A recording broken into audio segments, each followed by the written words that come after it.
சந்திர கிரகணம்னா என்னன்னு கேட்டீங்கன்னா, சூரியனுக்கும் சந்திரனுக்கும் அதாவது நிலவுக்கும் இடையில பூமி பயணம் பண்ணும். அதாவது மூன்றும் ஒரே நேர்கோட்டுல இருக்கும்.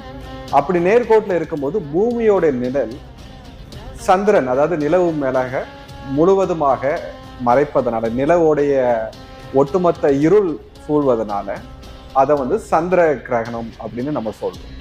அந்த நிலவு முழுவதும் மறைக்கப்படுறதுனால அன்று அந்த நேரத்துல நம்ம ஒரு முக்கியமான, அதாவது நம்ம வாழ்க்கையில நம்ம ஒரு பெரிய பெரிய விஷயங்களை நம்ம செயல்படணும்னு நினைக்கிறத அன்று கொஞ்சம் தவிர்த்து கொள்வது நல்லது அப்படின்னு நம்மளுடைய முன்னோர்கள் சொல்றாங்க.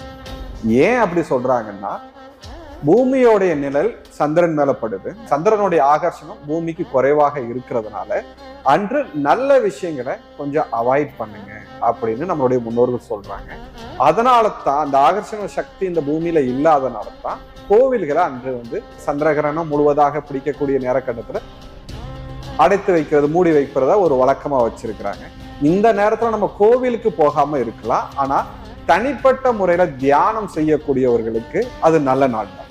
நீங்க தனிப்பட்டதுல தியானம் செய்யலாம். அதே மாதிரி என்னன்னு கேட்டீங்கன்னா, வீட்டை நல்லா சுத்தமாக வைத்துக் கொள்வது, அதே மாதிரி நம்ம வீட்டுல இருக்கக்கூடிய நெகட்டிவான சில செயல்களை அன்னைக்கு சுத்தப்படுத்தி வைக்கிறது, இந்த மாதிரி விஷயங்களை எல்லாமே நம்ம செய்யலாங்க ஐயா. ஆனா நல்ல விஷயங்களை செய்யக்கூடாது. அதே மாதிரி கர்ப்பமா இருக்கக்கூடிய பெண்கள் அந்த நேரத்துல அதிகமாக செயல்படக்கூடாது. அந்த கிரகணம் பிடித்து முடிவது வரைக்கும் அதிகமாக செயல்படக்கூடாதுன்னு சொல்லுவாங்க. அந்த கிரகணம் முடிந்த பிறகு அது முழு நிலவு தன்னுடைய பூர்ண சக்தியை பெற்ற பிறகு அவர்கள் நீராடணும், உடம்புக்கு நீராடுவது, உடம்பை சுத்தப்படுத்திக் கொள்வது, அது பண்றது ரொம்ப நல்லது. நிச்சயமாக அந்த நாட்கள் அசைவ உணவை தவிர்ப்பது நல்லது தானே? ரொம்ப நல்லதுங்க. அதாவது அசைவ உணவை தவிர்ப்பது நல்லது, புளிச்ச விஷயங்களை எடுத்துக்கொள்வது நல்லது. ஏன்னா அன்று நம்மளுடைய பூமியில சந்திரனுடைய ஆகர்ஷணம் குறைவா இருக்கிறதுனால நமக்கு ஜீரண சக்தி பிரச்சனை வரும். அதனாலதான் நம்மளுடைய முன்னோர்கள் அந்த நேரத்துல உணவை எடுத்துக்கொள்வதையும் நீங்க அவாய்ட் பண்ணுங்க அப்படின்னு சொல்லியிருக்கிறாங்க.